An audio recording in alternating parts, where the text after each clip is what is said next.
in the scales, blood pythons and short tails, no fairy tales. Dropping knowledge about the herbs, wisdom prevails. Keeping the reptiles safe, breaking out of jails. Bloods and bitches staying fire for the serpents. Entry terrain, no need for disturbance. Straight facts, no myths, bringing the resurgence. Urban community, we foster and curate. Beneath the surface of the scale, secrets unveiled. Red tails wagging, stories detail. Boas in your living room, knowledge without fail. Hissing out the wisdom, spreading through the mail. Tongue slicker, seeking out the truth. Non-stop learning, preaching it to the youth. Hey y'all, it's me, Short Tail Sweetie, otherwise Ashley, and I am honored for episode 2 to have Britni and Travis from Stronghold Exotic. Hello. So excited. All right, before we get started, I want to tell everybody I'm a little extra nasally. So I'm getting over a cold, so I have a little bit more of a extra nasally tone than my normal Midwestern accent. It's going around. And then I plugged my phone in, so we're good there. I did not, so we'll see what happens. Plug your phone in, otherwise we're cutting it short. And then I wanted to do a couple shout outs before we get into it. Shout out to Shed Outfitters. If you guys, I know by me it's negative 117 some days. So get your hoodies. Yeah, you guys are all nice and warm. They got t-shirts like there too. 80 here today. They got t-shirts there too. If you use the code Untamed, 10%, you'll get 10% off of your order, your shirts. For also shout out to Cold Blooded Cafe for your feeders. Use code Untamed and you'll get 20% off. And then shout out to Ship Your Reptiles. Use the code Untamed, get $15 off your next baby. And then also special shout out to Chris and Junior for making us all merch for our new podcast people. So Nice. Definitely gonna have to buy some new shirts. All right, so let's get started. So Britni, Travis, tell us a little bit about yourselves. Who are you? I know who you are. So we're amateur bodybuilders and reptile keepers. The two kind of, we feel, go together, and we're having a lot of fun with it. Specialize in mostly BCIs, BIs, whichever term you're using for the hour. And then we're starting to get into a lot of localities, enjoying those. I didn't think I would like them as much because, you see the morphs that are out there just are insane. And then, of course, I'm addicted to the short tails. So. Yep, that's why we're here too. That's awesome. So yeah, we started in 23. Yeah. Okay, so 2 years ago. Like most people, we got a ball python, and turned into 200 reptiles later. Yeah. That's usually how it goes. That's kind of how it went for me. Oh, there's my mom. Congrats on number 2. Shout out. I told her I'd shout her out. That's awesome. That's awesome. That's usually how I started, the same way. I got my ball python Horus. And then, originally I had a hold on my Brazilian rainbow boas. And then learning more into it, I went into an expo to get more information. Mm-hmm. I saw Horus, my coral glow, and then I nabbed them. So I was like in the process of 2 snakes at once, and then it just became a really bad addiction. Yeah. It's so hard. You go to the reptile shows, and it's like a kid in a candy store. Like, it's Christmas.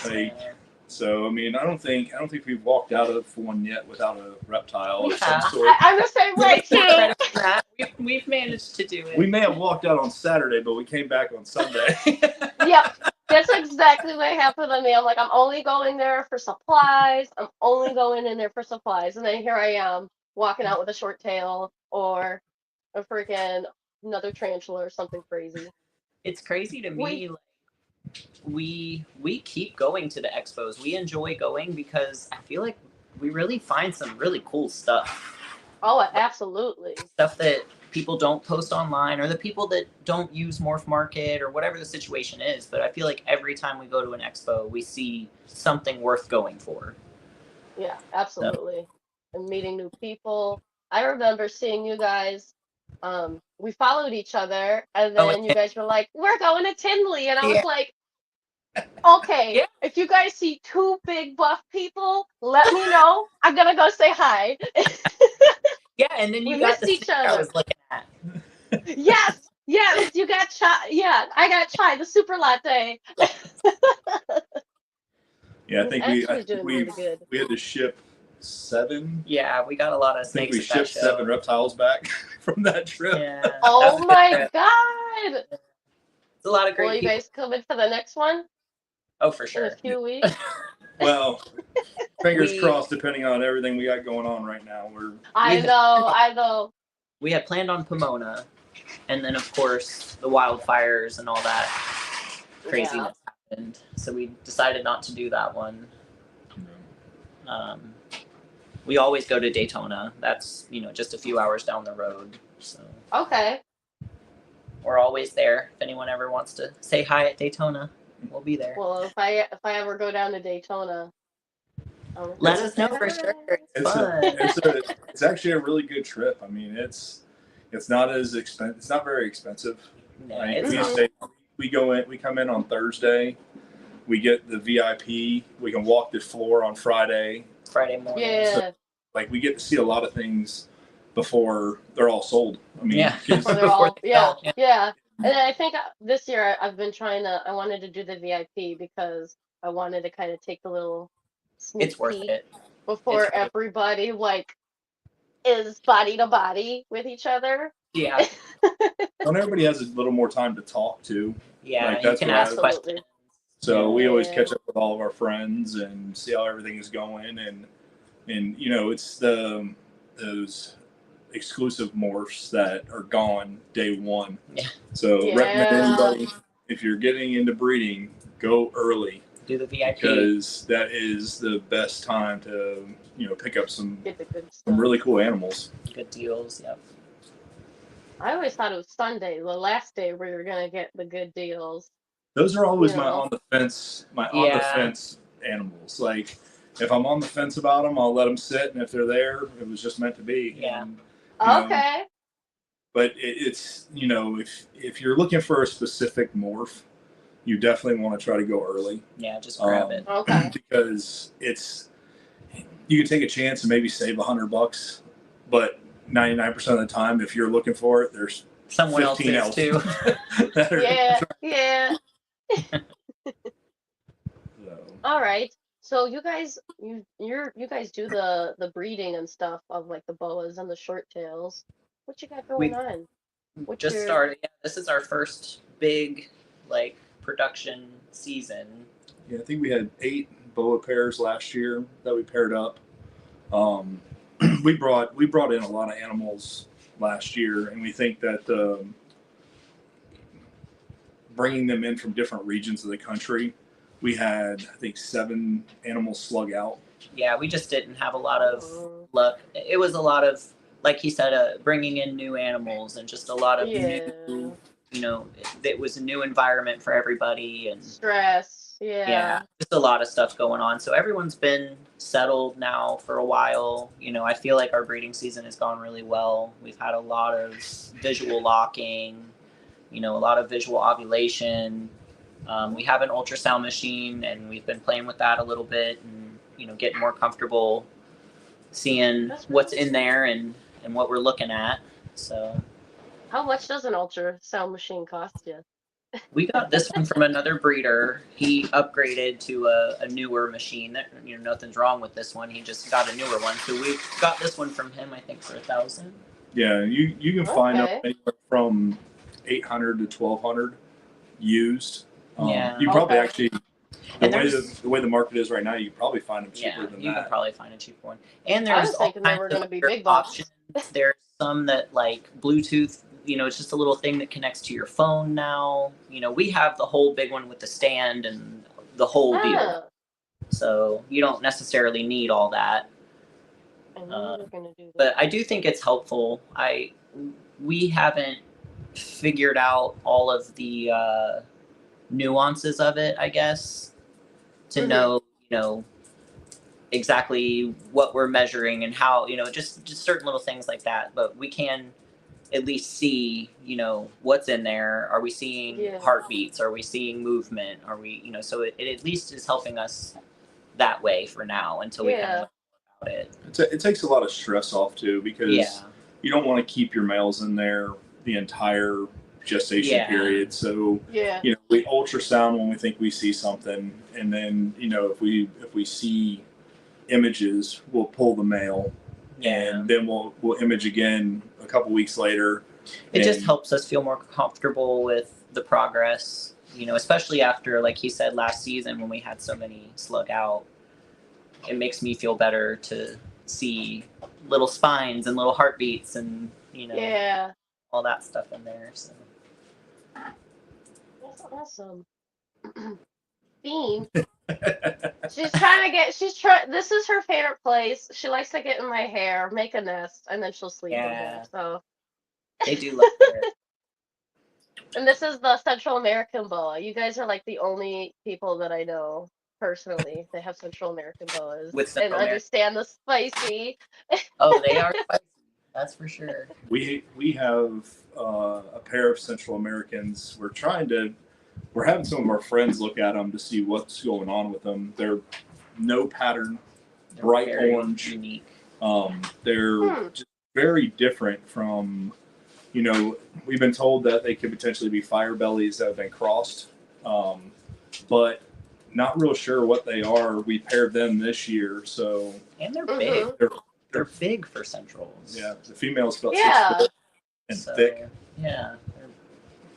I think the other Central American boa I saw at a pet store, she was pretty decent, like thickness. Yeah.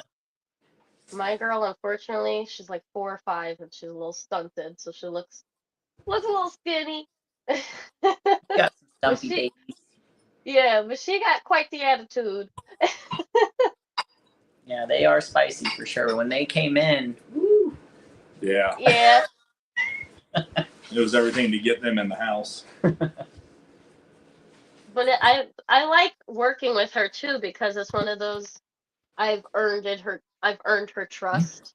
I think those relationships I like. I like the spicy ones. And it's one of those things, I think it doesn't. I like being able to change their mannerisms and get them used to people, because it helps change the overall outlook on the animal. The perception. Absolutely. And that's where I think a lot of people, they get a spicy baby and they're like, oh, he's just so bitey, he's aggressive, and my first correction is it's defensive. Yeah. And right. My scenario that I always tell everybody whenever somebody starts talking about the aggressiveness of a snake, and I said, okay, say we're sitting in your snake room and something comes in and rips the roof off your building and then reaches in, you're going to bite them. You're going to do everything you can to get away. And, these babies, they have no idea. They've been in a tub or they've been in an enclosure, and next thing you know, they have this hand that's 10 times as big as them coming in to grab them. Absolutely. And it's awesome to see their mannerisms change. Like the Centrals that we were just talking about, we could not get either one of them out without getting tagged. But now they'll sit on the couch with me and just hang out. No defensive body posturing, long tongue flicks, and be completely comfortable just sitting on the couch.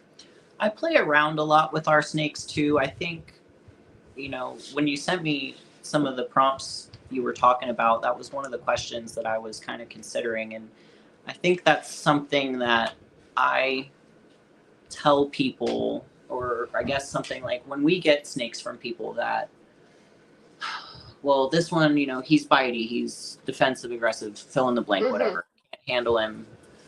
I feel like most people kind of have this mentality of like, well, this is how I do things. These are the enclosures I keep them in. This is the humidity and temperature I do, and this is how it's supposed to be done. Mhm. And that animal just may not necessarily vibe with that. You know, I feel Yeah. like, and I've done it myself with my own animals where I've had, like, I have a couple big female short tails who are spicy.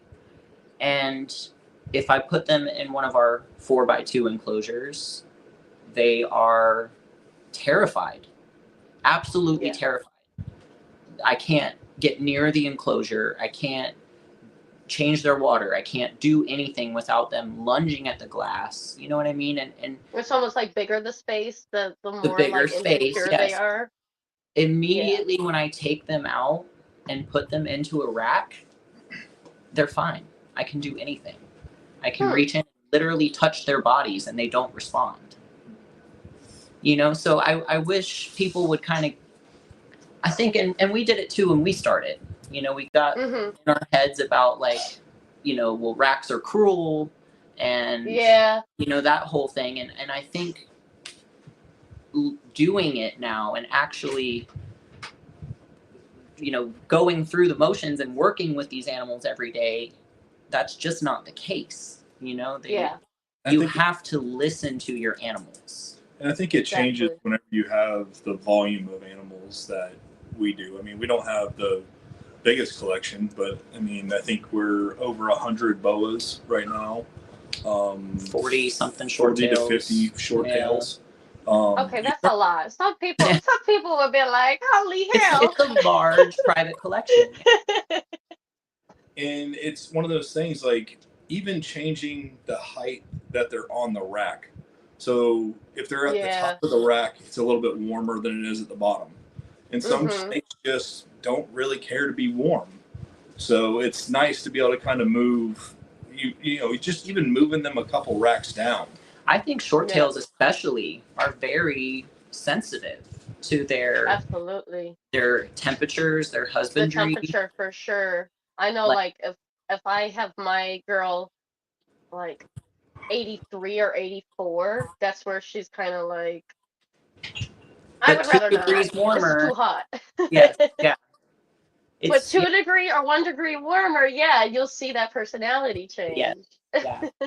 Well, that's what's weird too is like, you know, we started off putting hides in all the enclosures. All of them. And then Yeah. it got to the point where we noticed that it would actually stress some of them out. They push them out of the way. They don't want them. They would push Okay. them out of the way, or they would wedge themselves Between the them. yeah. I Huh. mean, and I guess that's the point I'm getting to is like we have 200 animals. Mhm.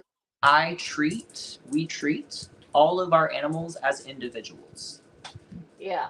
Yeah. Same It's way that And that's simple. amazing to do with such a big collection. It is. Oh, I it's mean, it's a work in progress. Yeah. I mean, we're still figuring some of these guys out because I mean, Daytona last year, we bought a snake. I literally bit me 10 times in the first 15 seconds. Immediately. Oh I my mean, God. Out of the tub. Yeah. I was literally bleeding everywhere, and it was 2 years ago. Was it last year? The first year we went. Yeah, 2 years ago, and you know, $70 snake, and it's probably one of the prettiest snakes that we own. Like it's usually the prettier ones that. Yeah. Well, he's calmed down now. Yeah. Like I can put him on my neck, Okay. and he's good. But I think it's the environment that they're in. I think that sometimes just a change in environment, you know, good or bad. You know, just because you buy a good snake, when you get them home, doesn't mean they're going to be as tame as they were. They're going to take some time to get used to you. Absolutely. They settle in, and One of the things that I kind of noticed is, you know, when we first got into this, everybody was like, "Oh, when you get the snake, it goes in a bin for 2 weeks. Don't touch And it. don't touch it. Leave it alone." Don't touch it. Leave it alone. Yeah. That we had more defensive snakes that way than now. When we bring them home, I make sure once a day I get them out and I let them kind That's of what I do. That's stretch what I out. do. If They they're eat. They do all again, that fine. I listen to the animal. Yeah. if they're giving me signs of extreme stress, obviously I'm not going to force them to interact with me. You know what I mean? It's just, if I get them out and they're calm and they're looking around, and I think it's important. Obviously wash your hands. Don't handle Right. another snake and then go hold them. Like, take precaution. Be smart about it. But you get by. Sorry. So Lacey, our friend, is here. She helps us clean them. So, I mean, yeah, That's she awesome can to have extra help. Yeah, she comes once a Hi, week and Lacey. clean them and everything. But she can tell you, she knows, even Lacey knows all the snakes have names. They Yeah. they all have their own little personality. She knows who's gonna be pissy and who's gonna be Yeah. sweet. And I who's think literally going to be pissy? yeah. Short tails. That's been one of my biggest learning curves with the short tails, is the vocalness of them. And I think that was mine. I think a lot of people take them being vocal as them being angry Yeah. or defensive. They automatically think they're hissing or they're They're very communicative, and that took me a hot minute to realize, is she hissing at me because she's mad, or is she just talking? And they're also big-bodied snakes, so they huff a lot of big-bodied air. snakes, so they're big girls. Yes, that's what I tell people. Like, we're bodybuilders, we're big people. If someone just grabbed me and picked me up by the rib cage, I'm gonna be like, Yeah, exactly. Oh my god. We always refer to the short tails as our they're the bodybuilders, the open bodybuilders of they're just massive. They're big mass monsters, and they are. I think that's one reason why I feel like they like being in tighter environments, tighter spaces. Yeah, because I mean that's how they live their life. They're not travelers. They're not they curl up under a bush or in a hole and they wait. Or in the marsh, and they're ambush predators, so they don't do much. Okay, Bean, you're killing me. This is oh my girl. goodness! Everyone loves her. Now, is she a 007? Am I seeing that right? So what am I seeing? It's debatable. or GoldenEye? I have people tell me both. I'm hoping she's gravid right now, so that should solve the problem. Should solve the dilemma. She does have matrix markers, obviously. You can see like her dorsal pattern is very matrixy. But her overall look is very GoldenEye, so we're gonna see what happens. But she's one of my best girls. I love her so much. Okay, so would you say Matrix? Is Matrix one of your favorite short tail morphs? What's your favorite morph right short now? Morph. Sunsets. Yeah. I know, is that a tough question? Favorite morphs are so hard because it's always evolving. I know. I think the longer we do this and the longer you're involved in it, the more you see, like the more color spectrum you become aware of.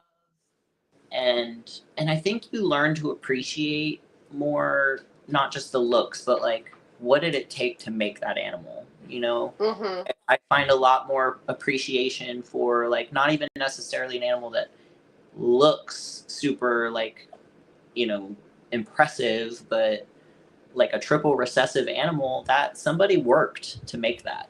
Yeah, absolutely.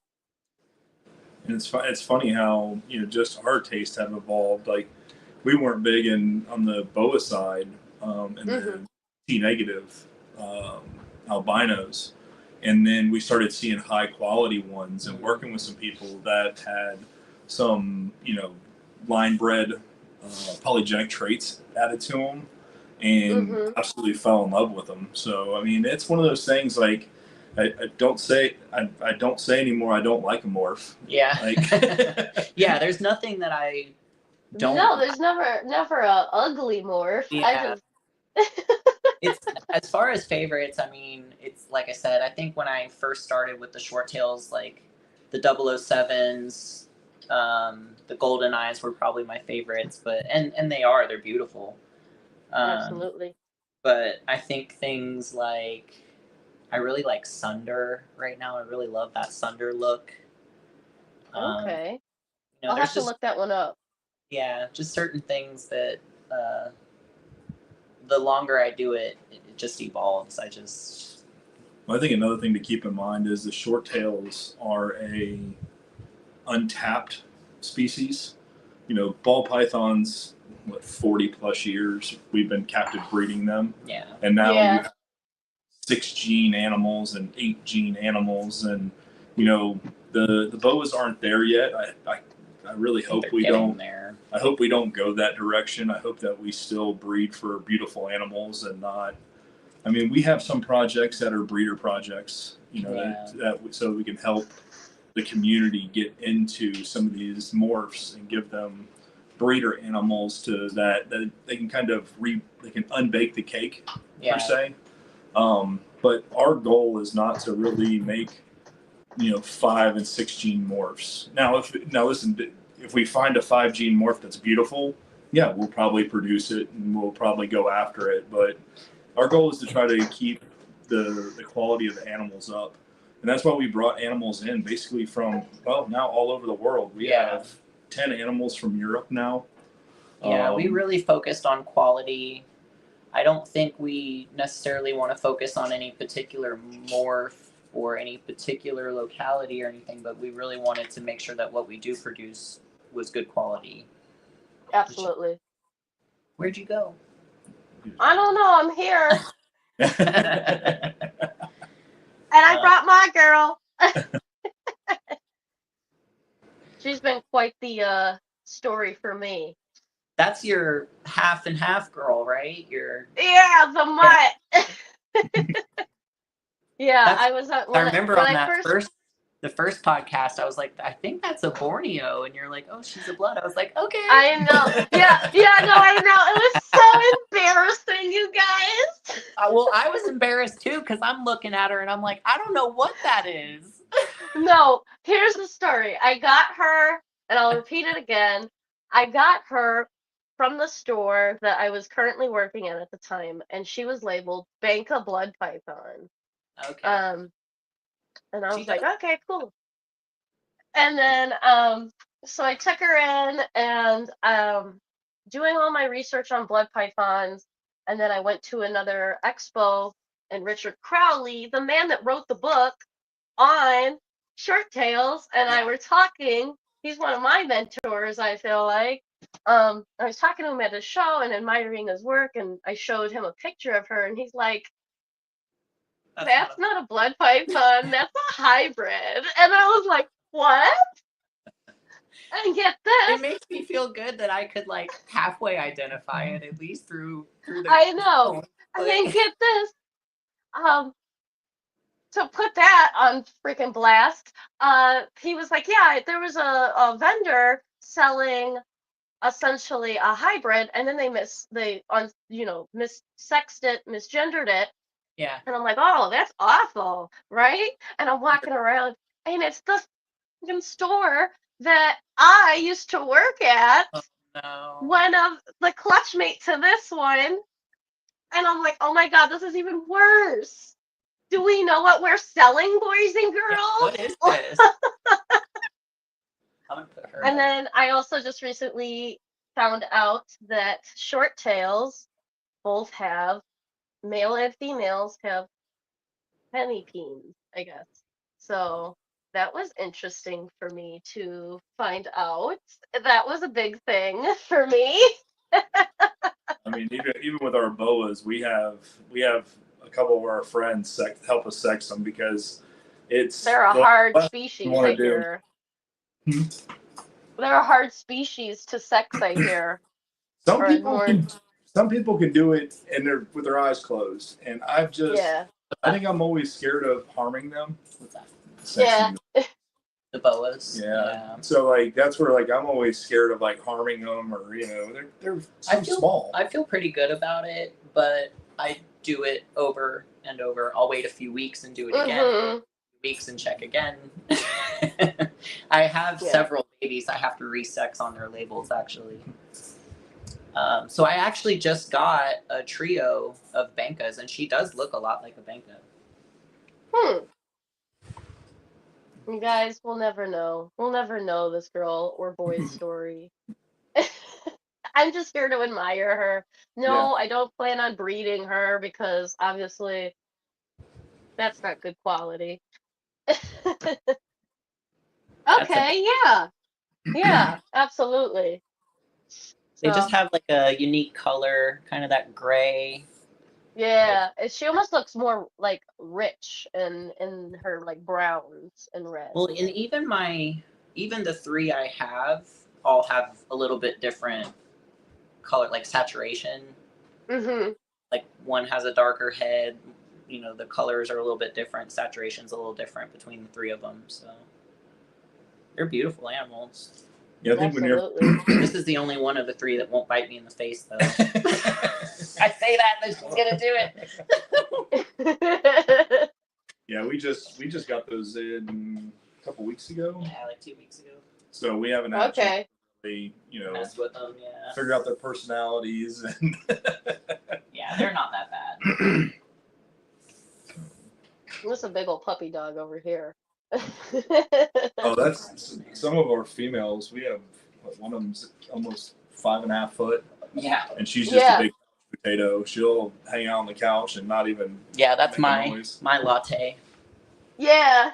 Yeah. Because you have a latte too yourself. I do. I have a little male too. So actually, this guy. He's the first short tail I ever got. Oh my goodness, how old is he? 22, I believe. He's a 22. Oh my, like a year 22. Like he's 22 years old. He's my handsome boy. Meatloaf. Oh my God, that's his name. I love it. I love it. Yeah, he was actually hatched on the day that Meatloaf passed away. Oh my God, it's Meatloaf reincarnated. Yep. He's a good boy. I love that. So how do you guys freaking manage your life, bodybuilding, breeding? Fake it till you make it. Energy drinks. He manages mine. Oh my God! And then you guys, I know both of them. Oh my God! Wild. No, it's just because bodybuilding is a lot of dedication. So like you have to have a set schedule, and you have to have a set schedule with obviously breeding and taking care of your babies. So oh my God. I think it's mainly developing systems. And, yeah. My line of work, I own an environmental company. I design water treatment systems for large industrial facilities. So my brain's very systematic. So like all of our enclosures, I designed all of them. I didn't build them. I don't have that talent. But I keep people around me that are good at what they do. And so I designed them to where they're easy to manage. We're not having to like bend down, or you're not having to work above your head a lot. So cleaning on the whole, it speeds up the process. So, and that's also, we did the same thing with breeding our feeders. We started off with rats, quail, and rabbits, and the quail and rabbits never really became a major thing for us. So we just never, with everything going on and all the different aspects that we were managing, it just wasn't conducive. Right. But rats will breed. Oh yeah. Oh yeah. Yeah, I mean, there's times that, and that's what we've done is we've tried to make an ecosystem here to where nothing goes to waste. We have a water monitor, slug over here. He helps us with anything. If we have any stillborns, we can Yeah. feed them. Rats that the snakes don't eat. He's kind of our garbage disposal. And Yeah, then, yeah. That's what I have here. yeah, and then breeding our own rats has really helped to make it. It, There's my baby. Oh my god! He's such a turd. What kind of monitor? You saw a water monitor, right? Yeah, he's a guru. Guru Asian water monitor. So what's his temperament like? Because I've heard Look at monitors him. aren't the nicest. Oh, But I he think looks so sweet. He looks so sweet. He's a baby. He likes to get patted. He walks around the house. He doesn't mess he's a with house the dogs. lizard. Like he doesn't. He's He's hungry right now. yeah, like Oh my goodness. he was kind of a rescue that we took in, and he's in a 4x4x2 right now, and he's already outgrown that. Yeah, he outgrew that quickly. We're going to be building an outdoor enclosure here shortly. But we've tried to kind of look at everything as like a holistic approach. Like we try to handle everything in house. We try to kind of have like a net zero footprint. We're not wasting anything, but it's also one of those things that we breed. Our excess rats help pay for our rat food, so we're kind of just trying to keep the. Yeah, we'll sell rats every now. We have the Lakeland Repticon that comes into town. Okay, yeah. Twice a year here, and we have Tampa and Orlando. We're close to a lot of that stuff, so usually when we get like overrun with rats, I'll cull a bunch of them and we'll sell like 200 at the next show or whatever. I remember hitting you up. I was like, I'm tired of going to the pet stores and buying my feeders. So y'all want to send some up here?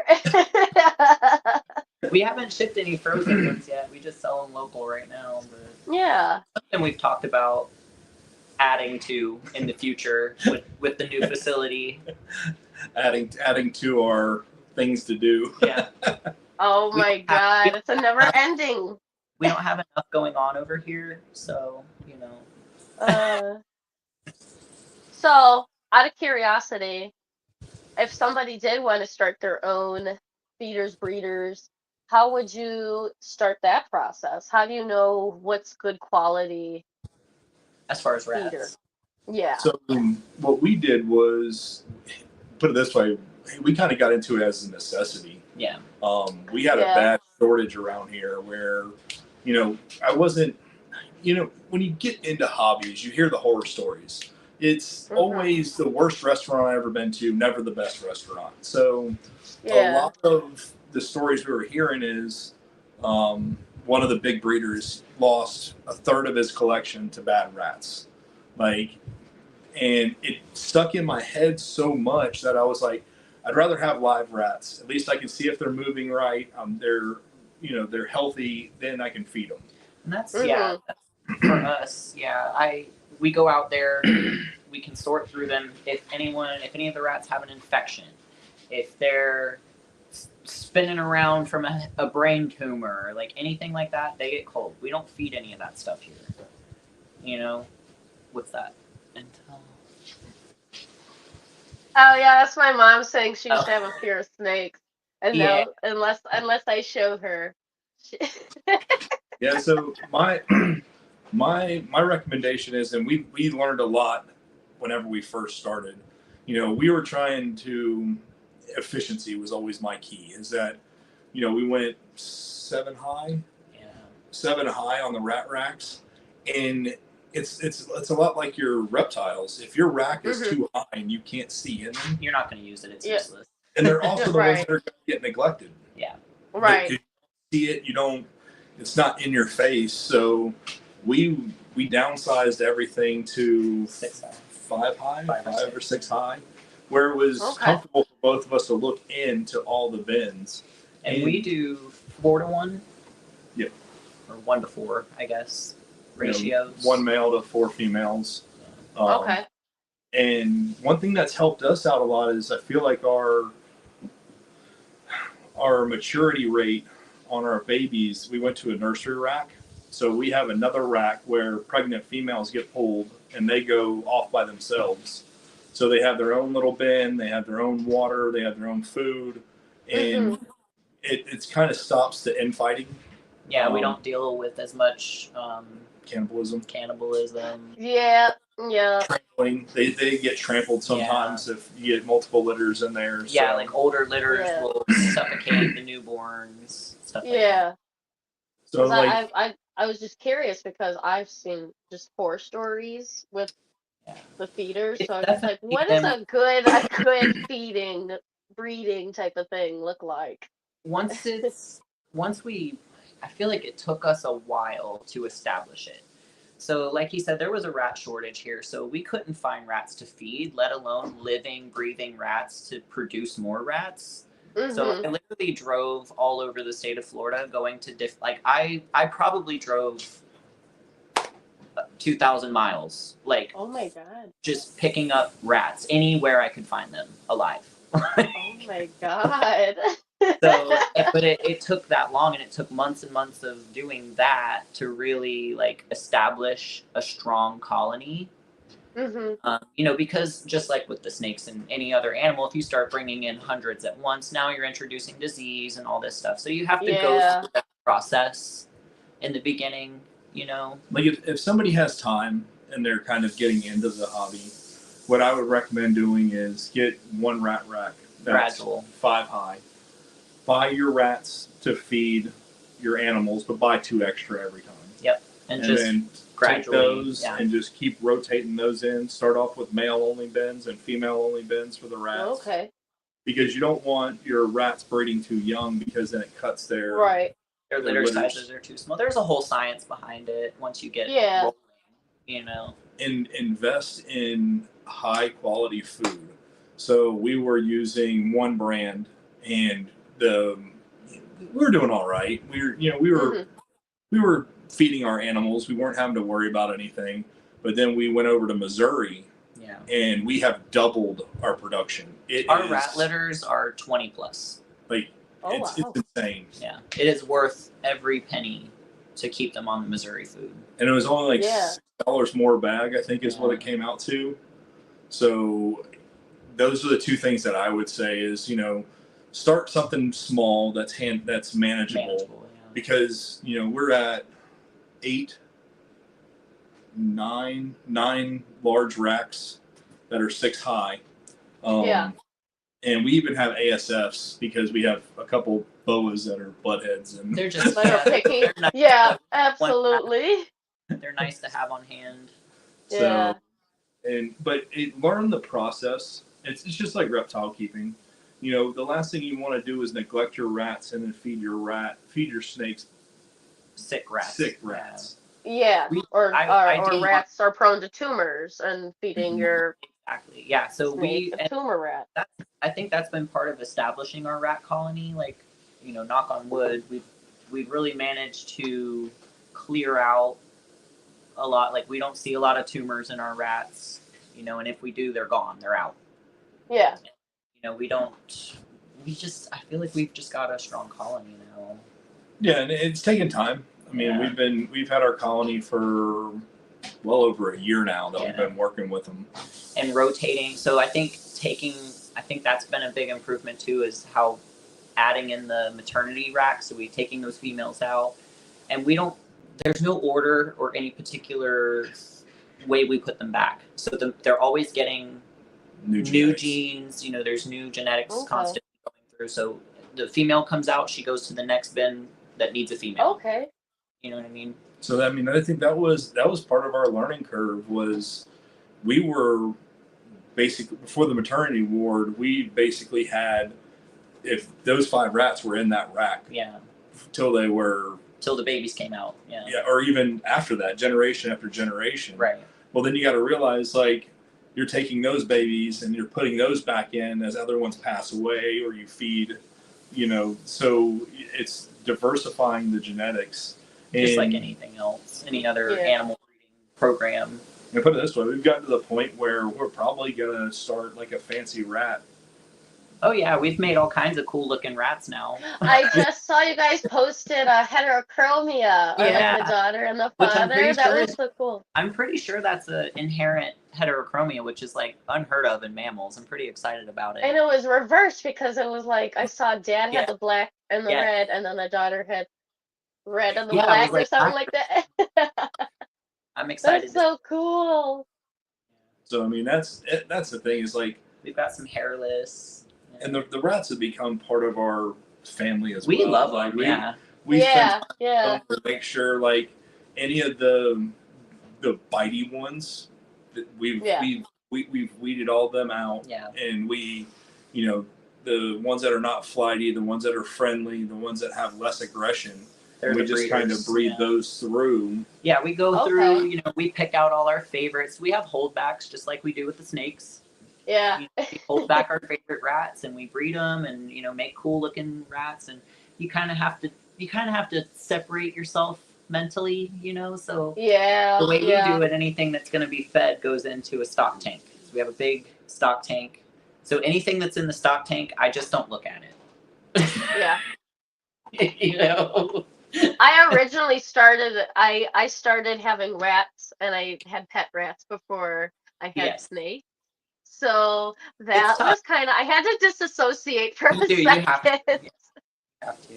I think bodybuilding kind of helps me with it because the amount of protein that I have to intake, like family size Yeah. chicken breasts, like Just, times a week. just protein. And it's like, listen, it's just one of those things. Like it's, we all have to eat. Yeah. We all. Yeah. It's. I we're kind not- of look at it like when I'm out there and I'm picking through the rats, I'm like, well, I could probably easily reproduce this rat next week. Yeah. I can't reproduce this snake next week. Yeah, absolutely. Yeah. And it's just like It's kind of messed up. with snake breeding, though, it's the same way.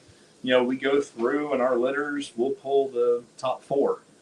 And we may sometimes pull, like we kept the entire litter of the Mayan Bloods that we created last year just because they're so phenomenal. It's, I would rather have them in our collection and grow that line than to sell it. And we could have made great money on it. But Yeah. this isn't We're also not in a hurry to sell any of the things. You're not part of the pyramid scheme. Yeah. Yeah. We're gonna produce things. And I mean, one of the things that we love about boas, and the short tails too, but really the boas is, I feel like people sometimes disservice themselves by trying to sell their babies immediately. You pick your favorites that look the best right then, but honestly, if you let them grow for a while, like boas age Yeah. in ways that you can't see coming. You know what I mean? Right. Right. So we've got a couple babies here right now, for example, that we got as part of a group deal. We morphs that we didn't even necessarily want or need. They were just in this like package, and we got them, and now they're turning out to be some of the prettiest snakes in our collection. Yeah. Like developing all these colors all of a sudden, and it's just, I don't know. I feel like why we're not in a hurry. Why we're not? Why? Well, Yeah. we do this because we love it. Right. Right. We want to It's create. your passion rather than just like for money. You know. And we want to create art, and you have to hold back a lot of animals to see how they age. Yeah. There's if I think about a couple of ours, like when we first got them, when they were babies, I was like, that's cool. I Yeah. like that it's a het blood, but it's kind of cool looking. But now when they're aging, I'm like, what in the hell is like, where's going this on coming here? from? Like Yeah. they got like red spots coming in, and their saddles are gone, and it's just I think and this is Boss. This is one of our. You're seeing your guys. Yeah. Him's an old man. I think somebody just asked, how long have you noticed a boa still going through their color changes, and how many months I or say like years? maturity So and past. Honestly, they just keep getting better. I think It keeps getting better. Yeah, they really do. I think it's morph is a lot of it. Yeah. The labyrinth gene as an adult it's amazing as a baby. Mm-hmm. Yeah. But as an adult, it is insane. Yeah. The colors that come through, the colors that it picks up. I definitely feel like around sexual maturity is when you really start to see them coming. But then as they age past that, it just gets better and better. Like, the peaches and the pinks you see coming through just explode. Like, I don't know. That's one thing that we've really diversified. I think for the most part, a lot of breeders, they kind of hone in on like, oh, I want to do this and I want to do that, and we basically, I don't think there's a morph. There's a few morphs we don't have, but And off the top of my head, I can't really, but that we don't really. That we've chosen not to. Yeah, I mean, we've intentionally stayed away from some morphs, and it's not for any particular like bad reason, just reasons of our own. But what he's saying is that we have a very broad collection. Like we have focused on a couple projects. Like he's really big into the blood boas. So we have quite a bit in the blood realm. So I think we, like, on the albino side, we have 4 different types of albinism in the boas. Yeah. We carry both the albinos and the short tails. The bloods. We have everything from leopard to onyx to mandarin belly to labyrinth to even some of the stuff that really, like the indie gene from Europe. Yeah. We just have a variety. So like what my goal is to, with the boas in particular, is to find animals that are beautiful when they get older. I think that's why a lot of people lose interest in some of the snakes, is that they're beautiful as babies, and as they get older they become kind of meh. And you see a lot of those animals on Facebook. You see a lot of those on Craigslist. And it's one of those things, like, I want to produce something that somebody enjoys for the next 20 years, because I mean, these snakes could be around for 20 years. Exactly, if you don't overbreed them, you're going to have an animal that's going to be with you for most of your life. Mm-hmm. So, but like on the short tail side, I think, aside from combos, I think we have the majority of the morphs and the short tails as well. And because the goal is to kind of see, okay, well, this is cool, but what is this and this, and try to keep it to, like I said, our goal is to try to keep beautiful animals and not get to the point where it's like 6 genes and you can't tell what it is. And Ooh, I don't know when it became like that, but that's not where you got 3 or 4 like or 5. I think, I mean, point blank, I'm just going to say it. The people who get into this as a source of income, don't. I agree. Well, that's my big thing too, is that's not my rush at the moment. I want to enjoy these animals before jumping into breeding them and sell them. I like watching the babies grow up. I like seeing their their colors develop. And I think the thing is that if you do this, I think in the next year you're going to see a lot of animals come on the market, because the market is going down. It's not the 2020, 2021 where everybody's at home and they have a ton of disposable income, and people are having to go back to work. People are having to and you're going to see that a lot of people, I don't want to say a lot, I hope that it isn't a lot. You're going to see that people that did it for the financial gains they're quickly going to lose interest, because it becomes a lot. I mean, this will be you become burnt out. Yeah, this will be our third business that we own this year. So, we have enough going on that, we do it because we love it. Yeah, we like to come home and hold them and enjoy them. And That's exactly what I do. I'm like, I know I just worked 10 hours, but I have to yell I'm at gonna him all go the do time some 'cause reptile care right now. he'll come home and take him out and put him around his neck and fall asleep on the couch. Well, and I'm super warm natured, so they fall So asleep. they love it. Yeah, they're sleeping, and I'm like, babe, you can't fall asleep with a 7-foot boa around your neck. Like, you just can't do that. Oh my god. But I'll come in from traveling all week, and I'll pull up a stool in front of one of we call them towers. Yeah. So we have 3 towers in our snake room. I'll pull it up and just pull a drawer open and just take them out, handle them for a little bit, put them back, and I'll kind of move through and just enjoy them. It's kind of my stress relief next to the gym. Absolutely. Yeah. Both those are my therapy. So yeah.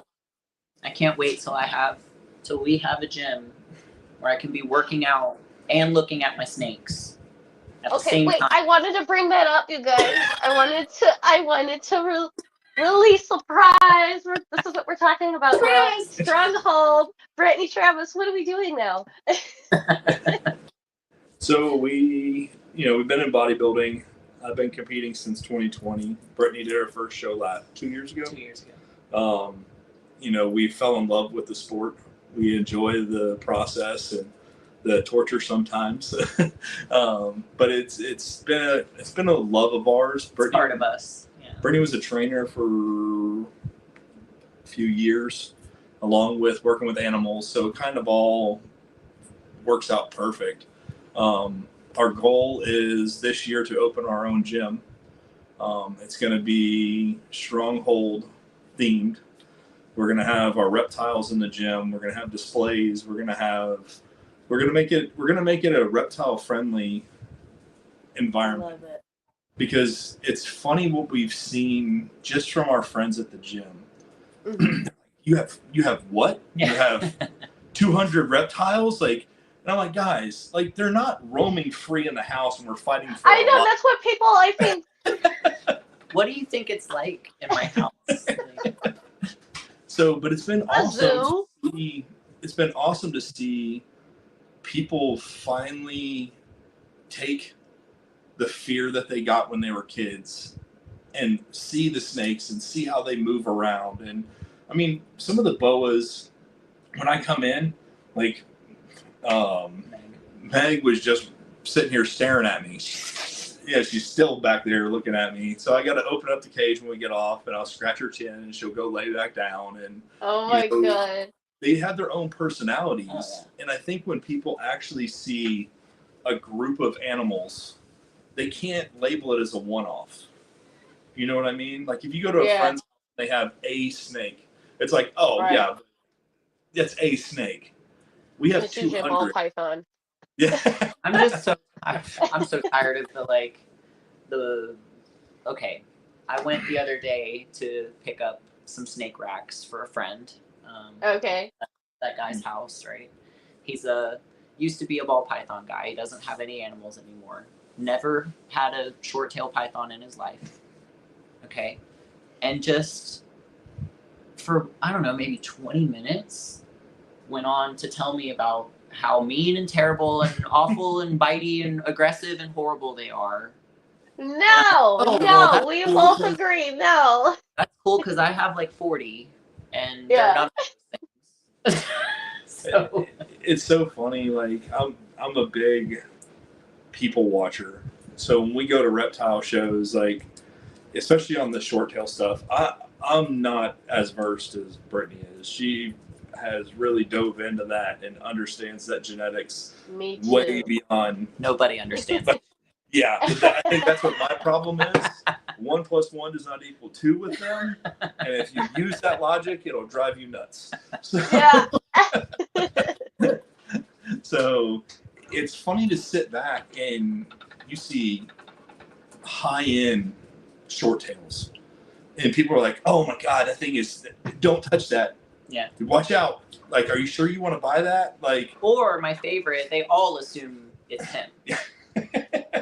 They absolutely Yeah, do not think I'm that was going gonna be my other question, Brittany. I was like, how many times do you get, these masculine-looking snakes? every Oh, time. it's Travis's. This is Travis's Every the time. hobby. funny part is, it's women that do it to her. Like, it's not. And I'm not a weak bitch. Okay.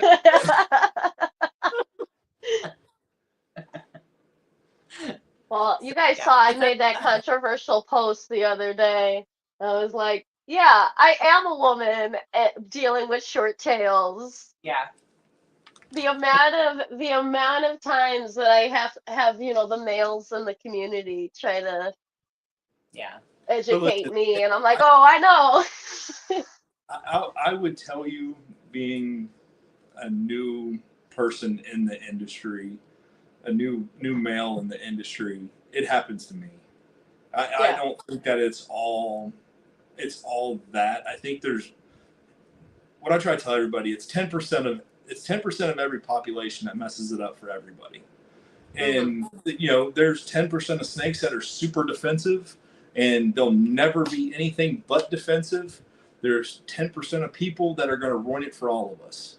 Yeah. And the way people talk to me, and I don't think I'm a big guy. I mean, I'm 6 foot, 260 pounds, and people talk to me like I'm a child, and I'm like, who are you talking to? Like just because you've been in this industry for 20 years does not mean.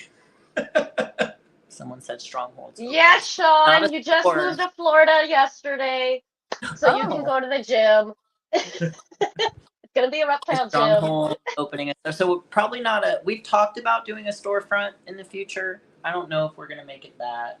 Yeah, so what we'll probably No, do you can go get swole and then look at reptiles. That's what they're doing, Sean.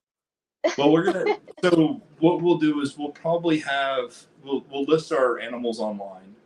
For local people, you'll be able to stop by and pick your animals up. Sure. Also, we're also going to do educational things. That's why the facility that we're looking at is large. We're gonna need to fill the space. Yeah. So we're going to try to set up areas to where we can have kids and families come and show them, like, hey, these aren't things to be scared of. Yeah, you don't. My example to them is, if I'm out in the woods, I'm not going to go pet a wolf, but if I go to your house, I'll pet your dog.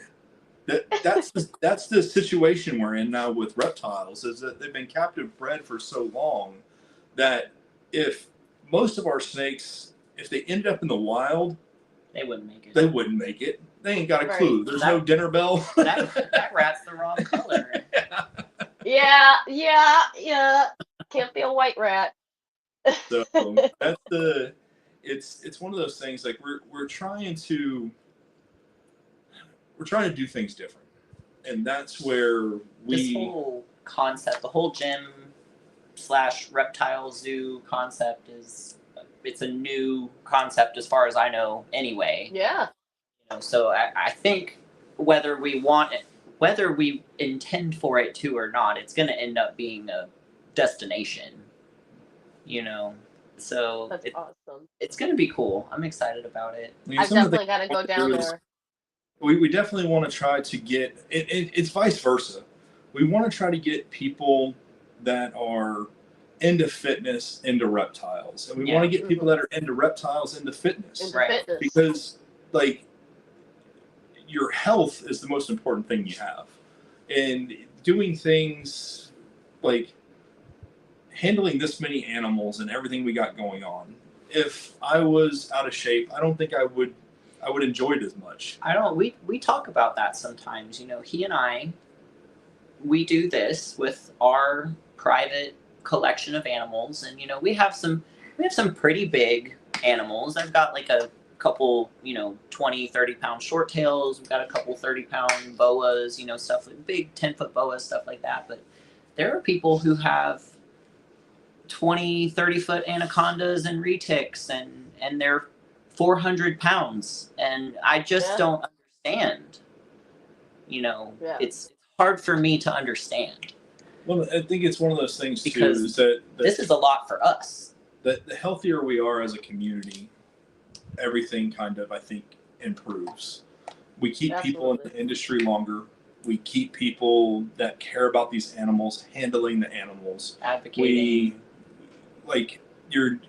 We're only going to get so far in the genetics and the enhancements that we want to make to these animals if we don't keep key people around. And like the Boa file, he just lost a bunch of weight over the last couple of years. Like he got into the gym, he's got his own gym set up now, and he does his thing, and it's awesome to see. It's really cool to see like the reward that they get out of it. Yeah. Like I think that with everything we take for granted our health sometimes. So, but that's one reason why we do things the way we do with our animals, and we breed our own rats, and and it's important for me for the animals, just as it is, and I'm always that's one of the things I also enjoy about raising our own feeders is feeding has become very intuitive.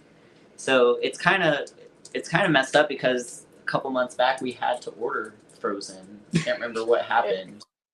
Girl, I was like, I don't know what to order.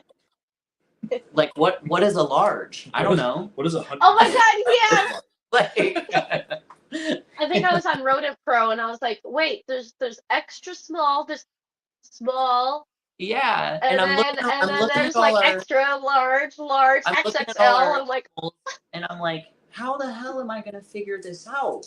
Like I don't Yeah. know. So mad respect to people who do that with large collections. I mean, I guess you probably get it down to a science at some point, but it is very, very nice to be able. I literally go outside with a bin, a big, Tupperware bin, throw a bunch of rats in it, and bring it back inside, and pick out whatever size I need. Yeah. It's that And there easy. you go. And so then you can feed your animals. I can really look at each individual animal and their body condition. Do they need a little more? Do they need to skip a feeding? I can skip a feeding and not have to worry about losing that $6 or whatever. That's what I did for this girl. It's a short tail. Like, are you really gonna die if you miss a meal? Yeah, they need to be skipping some feedings sometimes. One thing too with our feeding schedule, we vary it up sometimes. I think that variety is very important. And I noticed that when we get into a schedule, the snakes know it. Oh yeah. It makes it hard to clean when that happens. That's why I know a lot of people tap train their animal. We don't tap train any of our animals. Because I feel like while it may be necessary at some point for some of our animals, if we find one that's super defensive or super, we just haven't had to food aggressive. But it's one of those things like I would rather them get used to me, and get used to the way that I handle them and the way that I do things. And there's nothing wrong against tap training. I don't want anybody to take that these are just our experiences. This is just how we do things for sure. No, absolutely. Everybody's entitled to their own opinion. Yeah. Well, I think the thing is that it's I think there are general guidelines. Yeah. That they need to have clean water. They have to have a hot spot. They have to be able to have room to stretch out. Those are 3 things that you got to have. I think everything in between there, you should rely on the experts, and you should talk to people that have a large collection, because they've dealt with the most adversity. I think whenever somebody has one snake, they tend to be they're familiar with an individual, and they also they make it a person instead of a reptile. Right. Well, I would like to have a bigger house, right. So my reptile needs a bigger house, and that's not always what's good for them. That's not always. Yeah. So, I mean, it's one of those things. I think people do it with their dogs. I think. And their children. Probably 60% of dogs are overweight compared to what they should be. Yeah, Because and I work as a vet assistant, so I can tell you. believe me, Cut back on your dog food. my mom is the worst. My mom, she loves feeding the animals. Yeah. That's where I I'm think guilty with Ma. I was at one point feeding her jumbos, back to back. And I'm like, here, you get a little snack. Here, you get a little snack. yeah, Oh, this guy didn't eat. You can have that one. yeah, And I had to be reminded, hey, but this is a short tail. They yeah. can get pretty It's chunky. hard for me, like the feeding rotation I have these guys on right now because we keep different species. I do 10-day feeding cycles, and the Yeah. way I do like the 10th, the 20th, and the 30th of each month, but I skip every other for the short tails. So the short Yeah. tails get fed every 20 days. Yeah, that's how it's like monthly. But obviously, when I bring the rats in for the boas on boa feeding day, the short tails are going crazy at the glass. They Yeah. don't move ever until feeding day. Yeah. And it's really really hard for me to not just toss them like, oh, that one looks really pitiful. I get it, Brett. I get it. I also I like the fact that people, while it's not best for the animal, they do care. You know what I'm saying? They are Right. putting some thought into but it's one of those things like Food doesn't equal love. and that's Yeah. that's what I love about the bodybuilding side of it. I mean I was 270 pounds, but not as muscular as I am 5 years ago, and Okay. I started realizing like, man, I'm getting winded. Like I feel terrible. Like my blood pressure's up. Like I'm just not feeling great. And I started I've always been a gym guy. I've always been in the gym. I played professional baseball. I've always been active, but it was one of those things that whenever I really started like focusing on my dietary needs, everything kind of changed. And I think that if people did that more with their snakes and their animals in general, they would keep them around a lot longer. Oh yeah. Yeah. Quality of life. Like we just lost our boxer of 15 years. Yeah. Like boxers don't live 15 Yeah. years. Like that's not. I know. I'm with you. So No. I was a vet tech for 15 years. So I'm with you that I think it helped, even though I didn't work directly with reptiles in that time. All I ever worked with was mammals, a lot of different mammals. But animal care is and should be intuitive. If you're not familiar with animals and their body language and how to communicate with them and how to read them, and I think there's a lot of people who got involved in this. I mean, I know Trav and I just at expos and just people that we know personally that keep breed snakes that won't even touch them because they're afraid of them. They use hooks, they use gloves, just Well, then why are you keeping, you what weirdo? are you doing? Why are you here? You don't even go here, like. But I mean, I'm that's just playing that's the people we know Dante from Mean personally. Girls. It's that bad, I don't understand. I don't know. I love that you guys pair, fitness and health with your animals. Gives a different perspective. Yeah. So that's awesome. I think that was one thing. Like we try to feed poultry, we try to feed rats, we try to feed guinea pigs. They get a big variety. Yeah, the variety is definitely, instead of just rats. Yeah.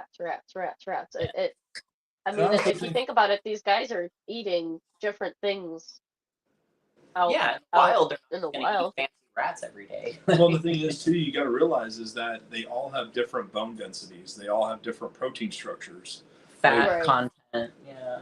Like, and that's where that's one thing I love about breeding our rats is that we don't overfeed our rats. Like, it's hard for us to get a jumbo rat.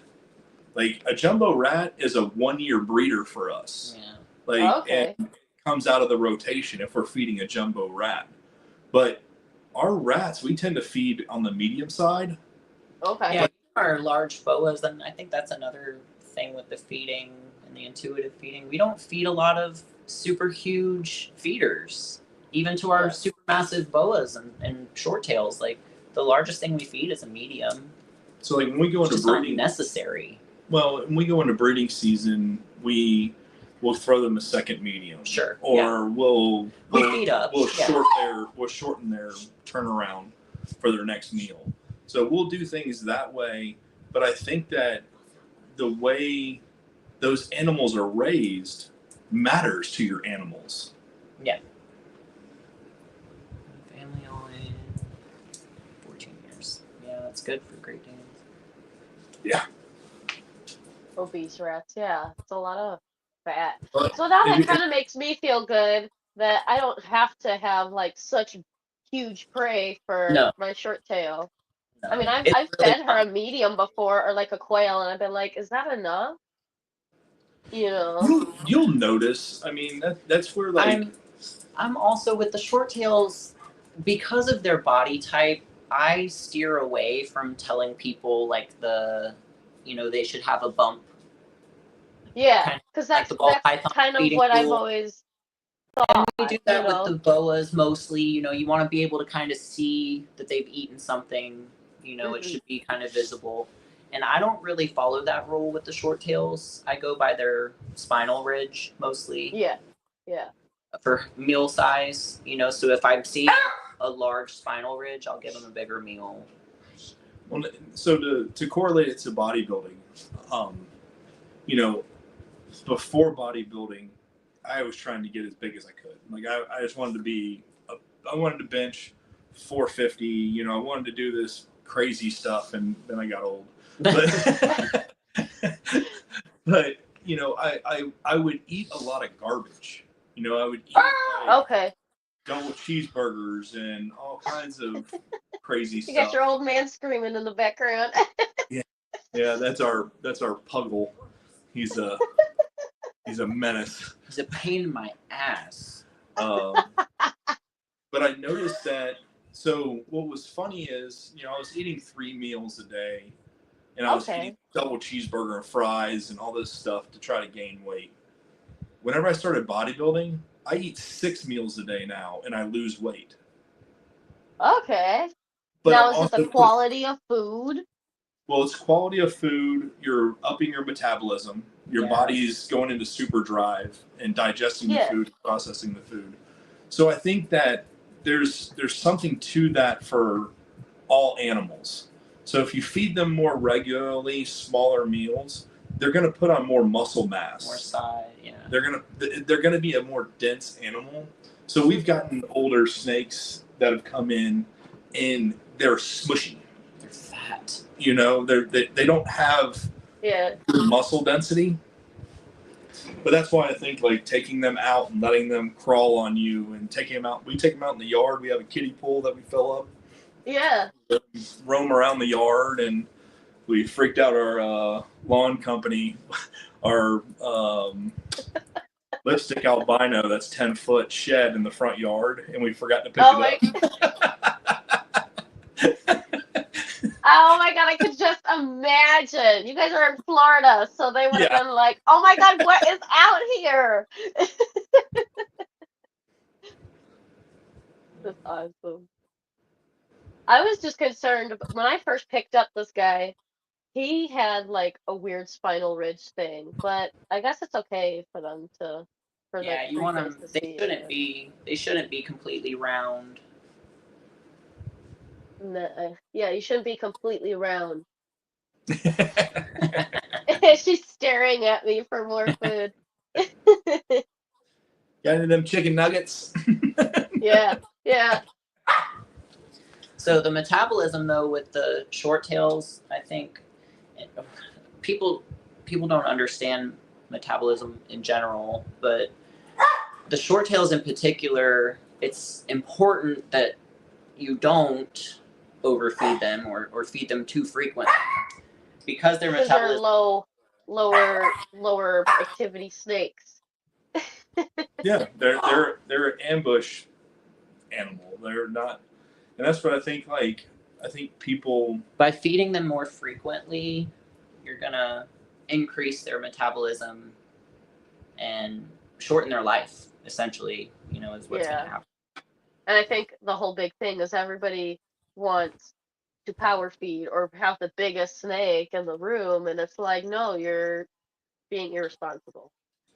Yeah, I hope to keep our snakes around for 15 or 20 years. Like, I know with the territory though, with us breeding, that we're gonna ultimately shorten their lives a little bit. Yeah, breeding is a risk in general, and it's just one of those things. It's stress on an animal. But I think that's why if you do the other things correctly, you can kind of mitigate that some. Yeah. So it's one of those things like, and that's why we have a huge collection. I want to be able to look at a female and go, hey, you need this year off. Yeah, she's not ready. And have a backup that has similar genetics or another step to our process than to feel like, oh, that she has to breed this year. I need this. I need this situation to happen. So we've taken a lot from our friends and people that we've talked to. I watch a ton of YouTube videos. I mean, that's when I'm doing cardio or I'm getting ready to work out. Like, YouTube is my go-to. Like, type in both. You're learning and you're working out. That's awesome. So I mean, it's helped us with a lot of our learning curve and like figuring out, hey, how can we streamline this? The top breeders, they do a lot of things great, but I think there's some people that are slept on too, that are up and coming breeders that have really good ideas, and watching their YouTube channels, like it's like, oh man, that makes a lot of sense. And don't be scared to try anything. Like, we went to pump sprayers, like for all the enclosures. But we went and I was like, I'm so freaking tired of filling these things up. I'm so tired of dealing. So we actually bought this. It's a I have something like that. But it goes into a 5-gallon bucket. So we can literally water everything, fill their water bowls, everything, all at one time, instead of having to have a water jug and a, Yeah. So like what I started, like, this was my Mister back in the day. Yeah. Oh yeah. And we still keep these. We have this is what we originally started with, and we still keep them on all the enclosures.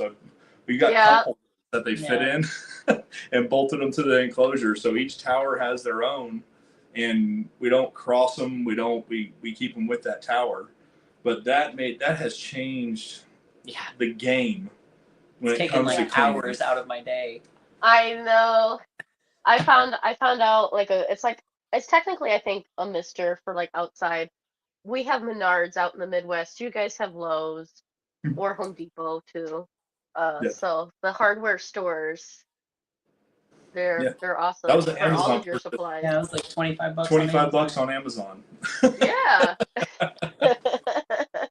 You don't have to buy it because it's for reptiles. Go to your hardware. Put it this way, I purposely do not buy stuff that says reptile on it, because it's because then it goes up in price. Yeah. The same exact thing, like, so. But yeah, that was listed as like a plant mister, I think is what it was. This is the Borneo, you guys, that Brittany was trying to get last one of those years. It's just strangling me. I think Chris was asking you guys, show him his favorite snake. Does he have a favorite snake? Yeah. I got you, Chris.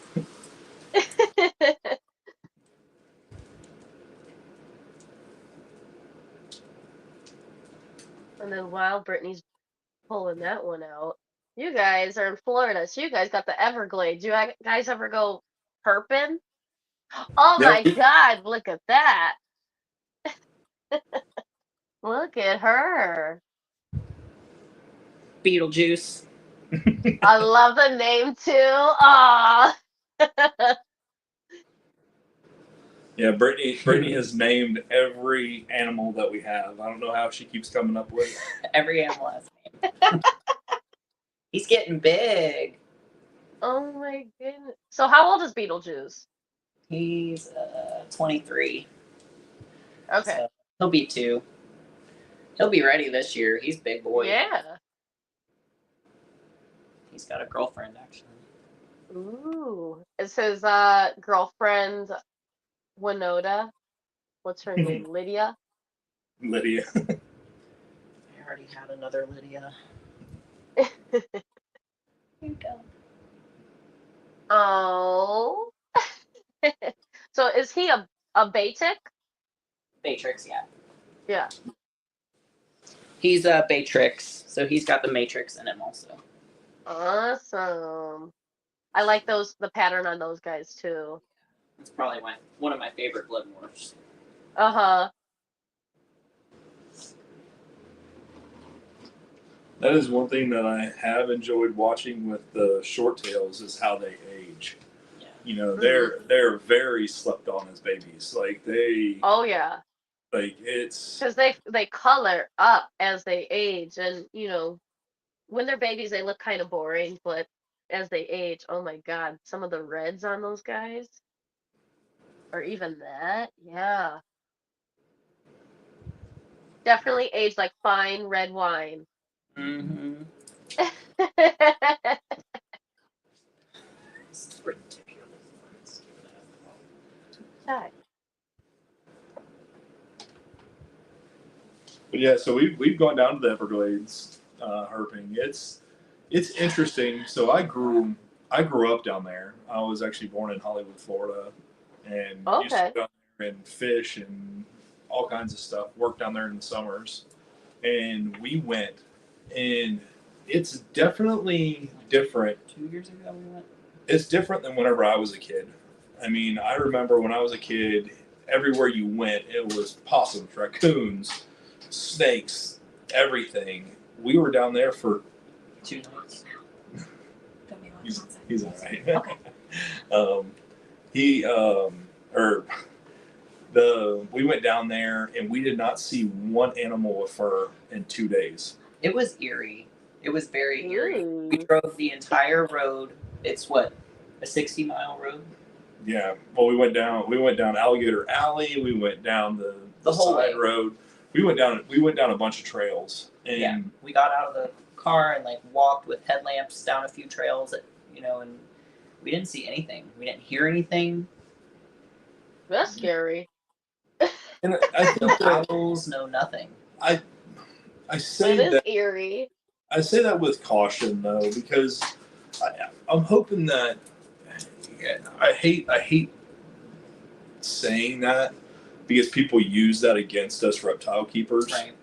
And the issue that I have with it is, and I may be wrong. Numbers make sense to me. So if it was pets that were being let go, why are there no morphs? Yeah. Yeah. Why do you never see a morph in the Everglades?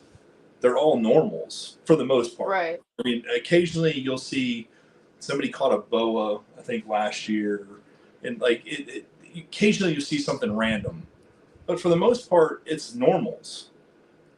Huh. Our snakes glow in the dark for the most part. For the with all the colors. patterns and stuff. Yeah. Yeah. So I mean, I wonder the origination of it. I wonder where it came from. I have my doubts on it. I have. There's documentations of established adult Burmese pythons in the Everglades from the 20s and 30s. I mean, if you do your research, they've been here. Right. To what extent, I don't know, but people weren't counting them at the time either. Right. They also weren't. We didn't have the technology to travel into the Everglades. Yeah. It used to be. Out and they've been here though.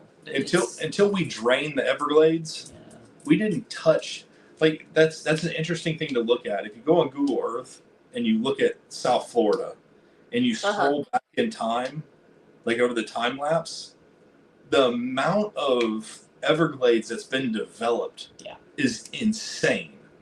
So, I mean, yes, are there animals that potentially get away? Yes. I mean, there's dogs and cats that are loose everywhere. There's a lot of stuff going on. There's a lot going on in South Florida that people really like to simplify by blaming the reptile industry. Right. No one wants to face the fact that the sugar industry is destroying South Florida.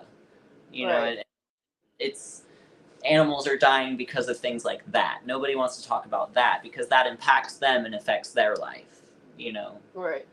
So. Oh, and then you also have wild boar that are in Florida. And they eat everything. Like they'll eat a fawn, they'll eat a raccoon, they'll eat those things will eat anything that comes across their path.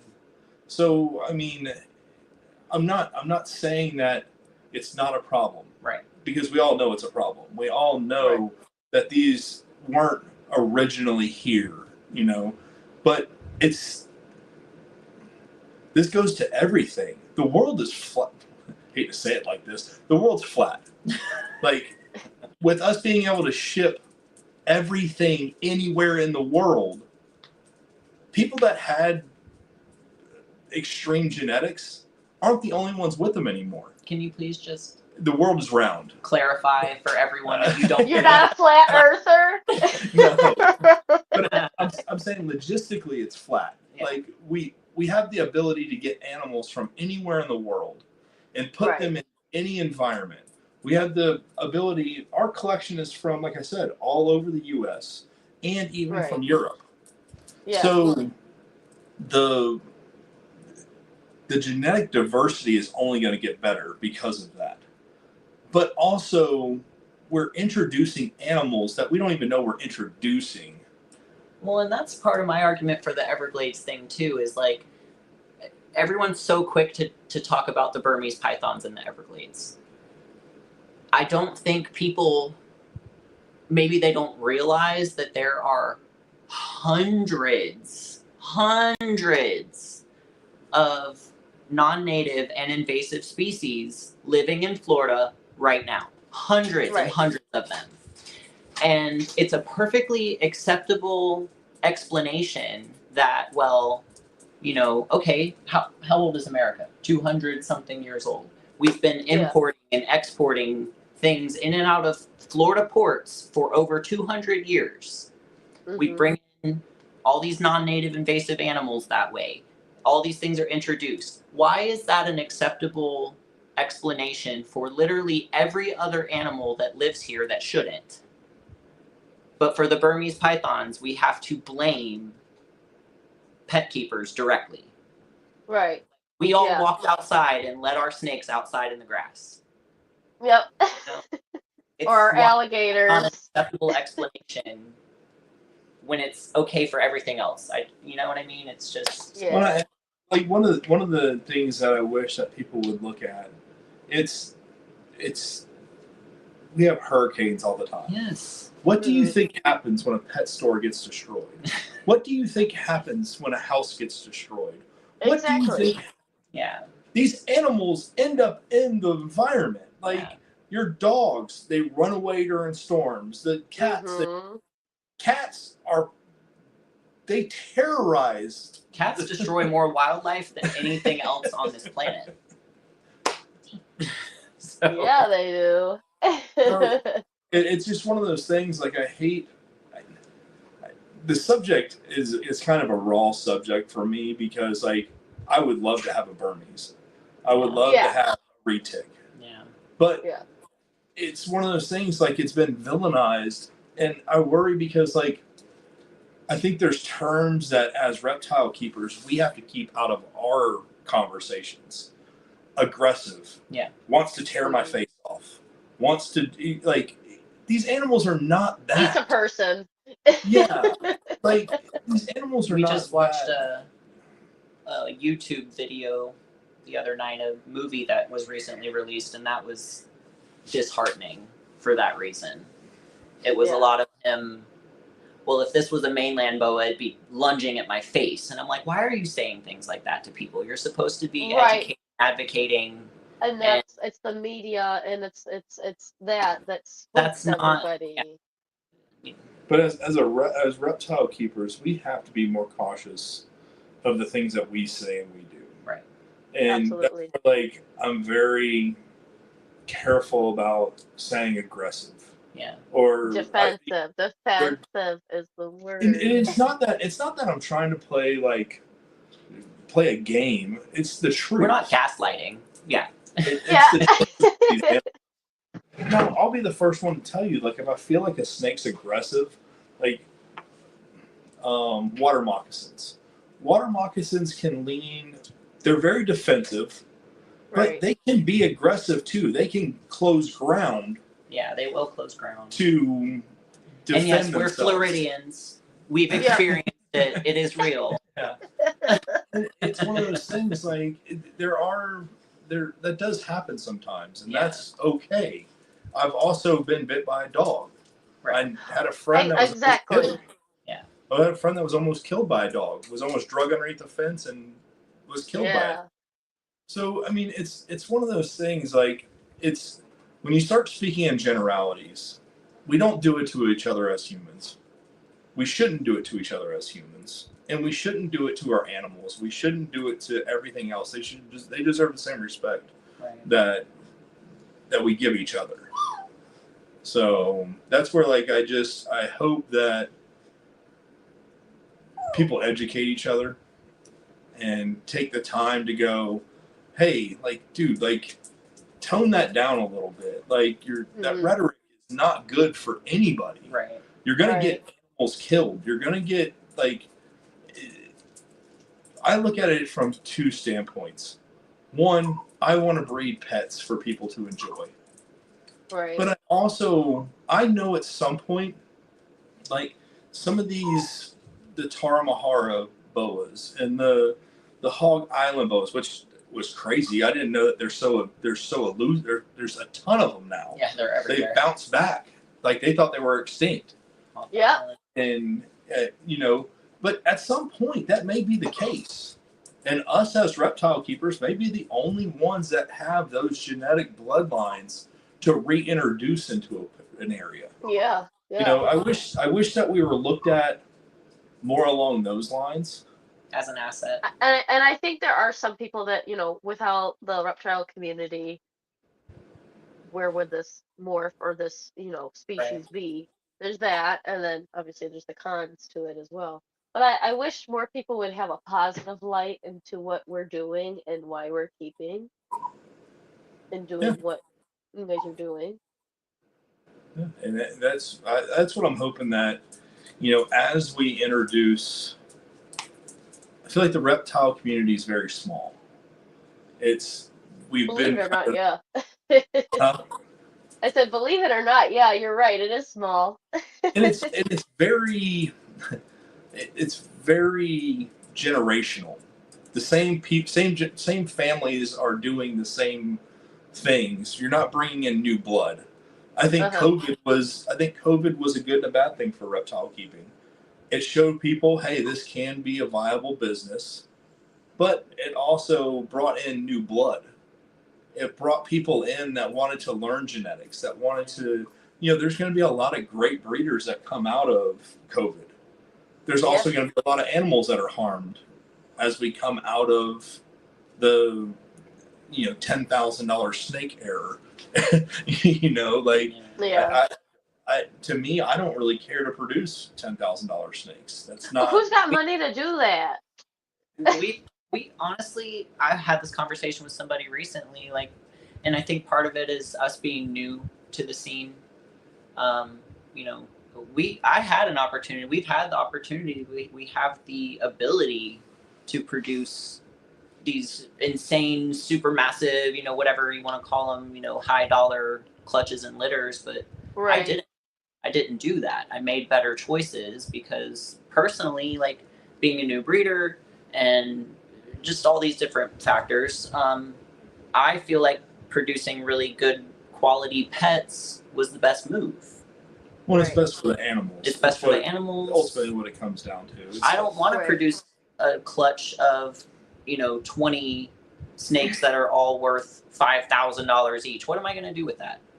Sit on Right, them for because there's 10 years? that's exactly because there's are people that are going to spend $5,000. So you have, unfortunately, So you congratulations, might you have have to 20 sit. new snakes. Like, Right, you know. exactly. And then That's the I'll thing buy them about 5 breeding. years from now. Right. I'll buy them 5 years from now when you have to get rid of them. So I think that that's something that comes up a lot in just our conversations between each other is there's a lot of people who do this because they enjoy it, they're passionate, they like the morphs, the genetics, that's fine. I do think it is important that you educate yourself business wise. I think there's a Absolutely. lot of people involved in this who know absolutely nothing about business and Mhm. are going to cause harm to the industry because of that.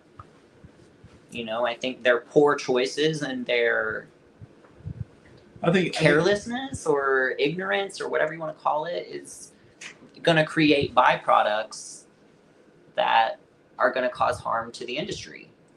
Well, it was about a year and a half ago, and you look at Morph Market. I'm big on. I get on Morph Market and I kind of see what the trends are. How many Mayans are there on Morph Market? How many tall albinos are on Morph Market? And I started looking and I'm like, these ratios don't make a whole lot of sense on what's on here. And I didn't want to believe people could be as disgusting as this because there's no other term for it.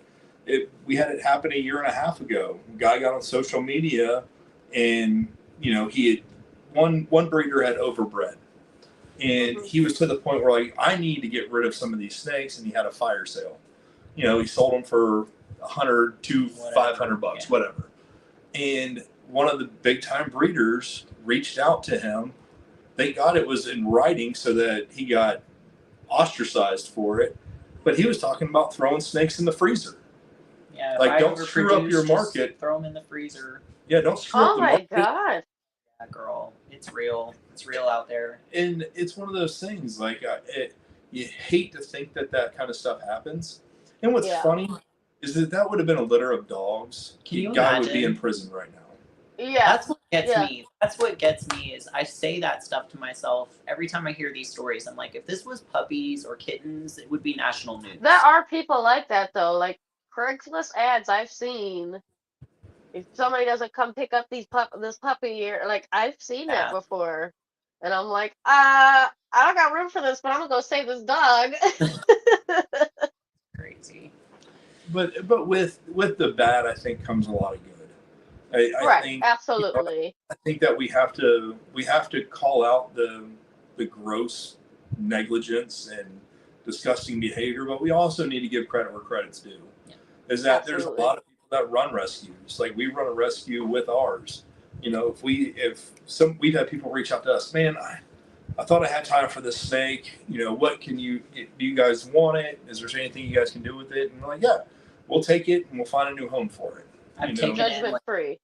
I take in kinks and all kinds of stuff, And like what's funny is like I think that if people and what we do is so like with our rescues, we try to get new people into the industry. Yeah. We try to get like if an animal has a kink, no, you don't want to breed that animal. But hey, if we have a friend that has some kids and they're like, hey, we're looking at a pet. Hey, look, here's a cost-effective animal. Doesn't mean you can mistreat it. Right. But see if you enjoy it. If you don't enjoy it, give it right back. Yep. Like no judge, no foul. And the same thing goes with our snakes that we sell. If somebody ever buys a snake from us and they come back and they're like, dude, listen, my career changed. My life is falling apart. I can't care for this snake. Can you help us out? Yeah, we'll take it back. No questions asked. I don't care what health it's in. And we'll do what's best for the animal. Yeah. I love that. And nobody should ever feel like they're stuck. Oh yeah. Right. Yeah, no, we'll I think a always. lot of people are afraid to give back, taking on an animal, and I think a lot of people fear the judgment, and Yeah. I think that's going to be a big thing for us, is making that clear to people. It would break my heart if I found out, one of my animals, something happened and, you know, it didn't just come back to me. right. Yeah, I mean and we're gonna like with the gym, we're gonna try to do some cool things. We're thinking of some different things. So when like Repticon comes to Lakeland, anybody that vends at the show can get a free day pass. Yeah, come to the gym. Come to the gym, Yeah. check it out, see if you enjoy Now it. I gotta go down. Now I gotta really go down. Listen, you come work out for free anyway. Don't Yeah, even come on. worry about that. But we want to get more people interested because it's funny because I talked to my friends. We all had dogs growing up because that's where our moms, for the most part, didn't want nothing to do with a reptile. We would always catch snakes and we'd always like catch reptiles out in the while we were out playing, but we were never allowed to keep any. Yeah. And I start talking to them about it, and they're like, "Dude, they're that easy to care for?" And I'm like, a dog is 100 times harder to care for than a reptile. Absolutely. So it's one of those things. I think that if we can change the perception of it, and we can it's one of those things like the industry we've been deemed weirdos, to say the least, and I want to be part of changing that perception. I want to be part of bringing people in and actually getting to enjoy these things. So absolutely, that's why we love doing the YouTube videos. We love talking with everybody. This is our social time. We're so damn busy. Absolutely. Work and everything else, and both of us love to nerd out when it comes to reptiles, talking about the genetics and figuring out what projects can we work together on. And I think if there was more of that, I think we could get this overbreeding situation. Yeah, that's something we do. We've already talked to a couple of our breeder friends. I wish there was more of that, more collaboration, and less. I feel like a lot of people have a tendency to want to gatekeep and have everything to themselves, and it's all mine, and you can't know what it is or anything about it. Don't look.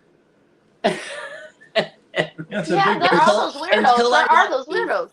Until I want you to buy it for $2,000, then you can look at it. Well, it's this big ego thing on world's first. Yeah.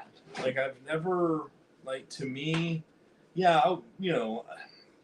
I may not disclose my pairings. You know what I mean? If I have something that I'm kind of working on the backside, but I'm not going to hide the animals. And there's a difference in being tactical and being sketchy and gatekeeping. Yeah.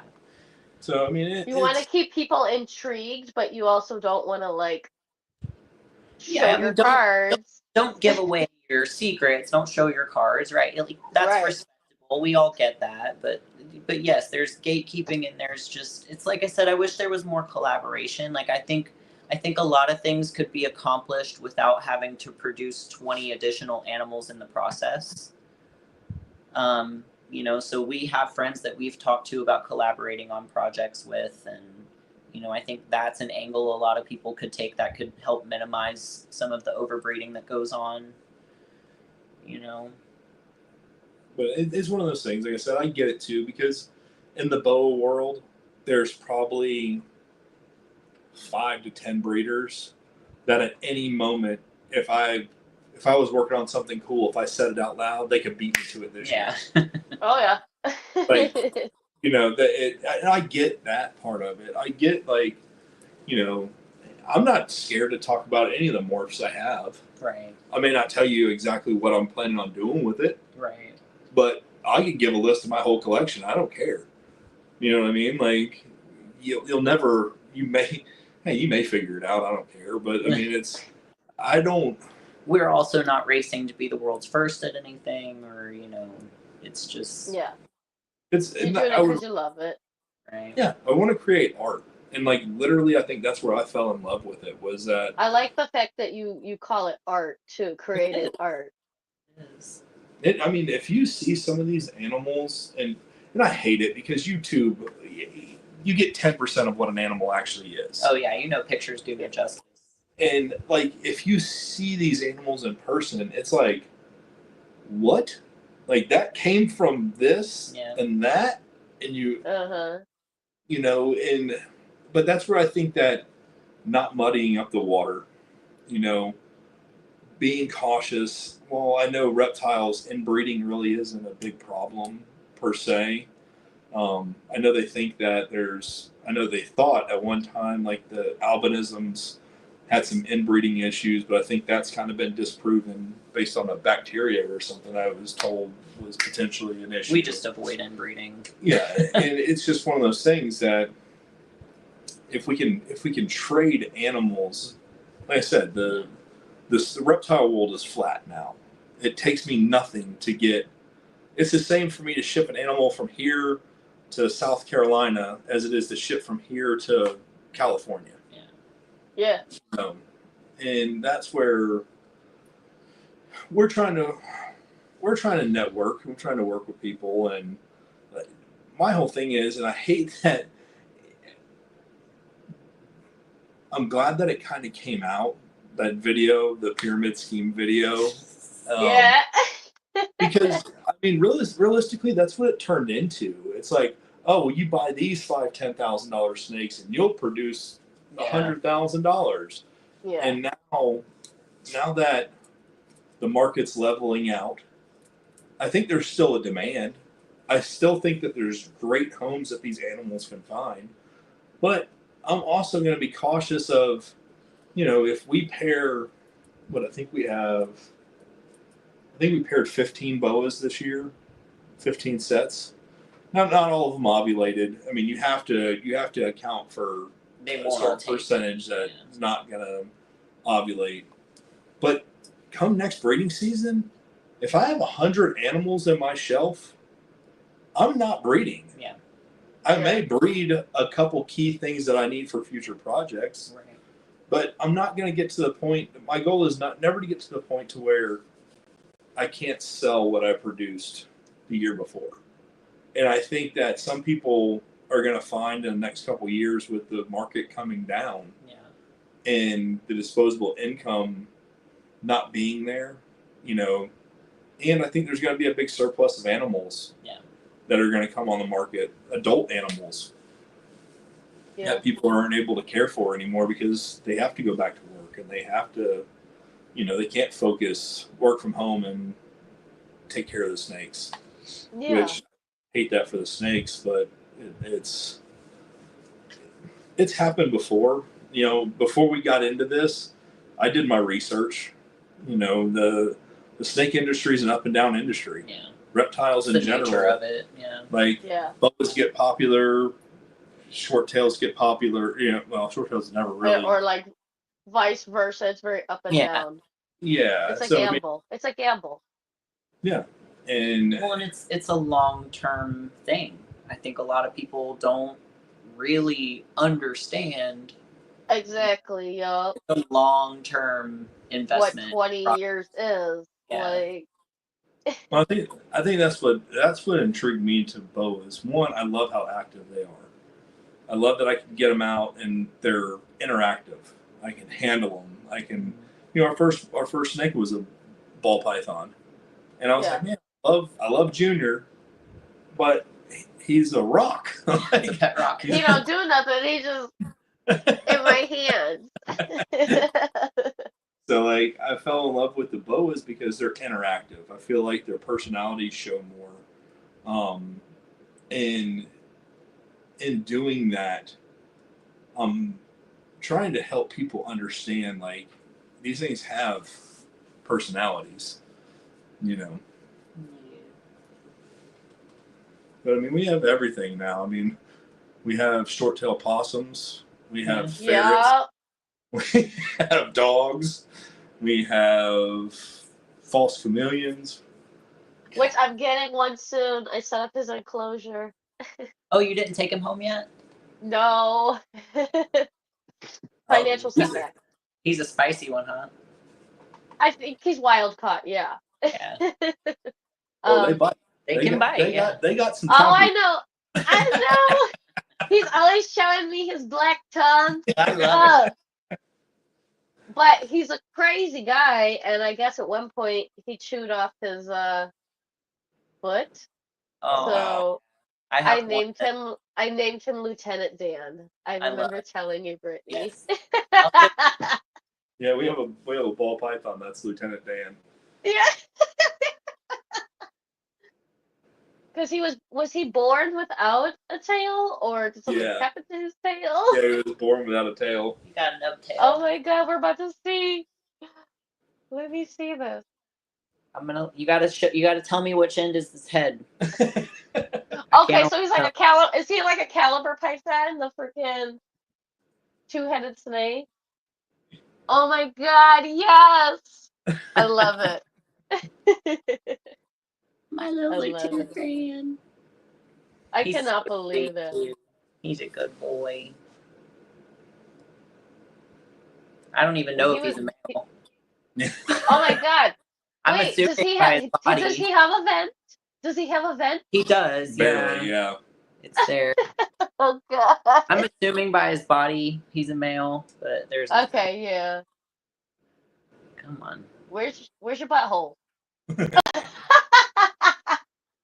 That's awesome. So he was born without a tail. Yeah. That's crazy. Got some stuck shit, buddy. What was the we have a bearded dragon that has scoliosis. Oh yeah. Rescued a little kinked bearded dragon. He's a sweetie. It's not a little kink either. he's got like a 90-degree yeah, he's got a 90-degree back. Oh my God. He runs around like he is. He's wild. He's not letting it stop him. No, if you just seen him move, you'd be like, "Oh, he's normal." But then when he stops, you're like,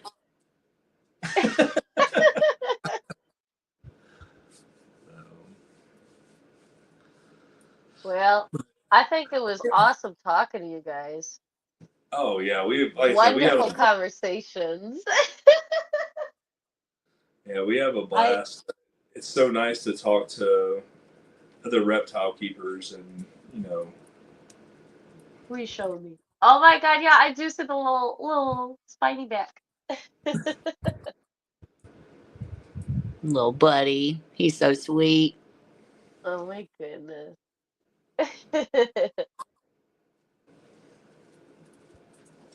So No, we had a blast today talking, and a lot of subjects that you guys were informing me on, and I just love your care and passion for your projects and even your feeders.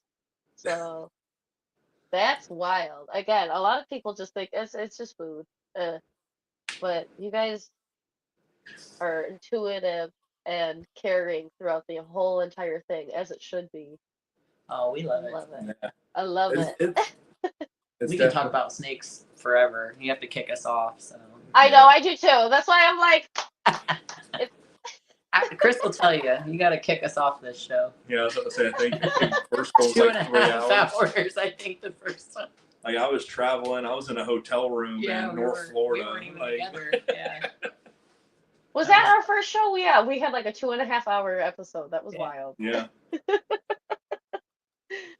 But yeah, I mean, no, there's ever any time that you guys want to cover like specific morphs and yeah, is there anything specific anyone wants to see before we all head off? Before my phone probably dies. Yeah, don't let your phone die like mine. No, but my next guy that I have going on here,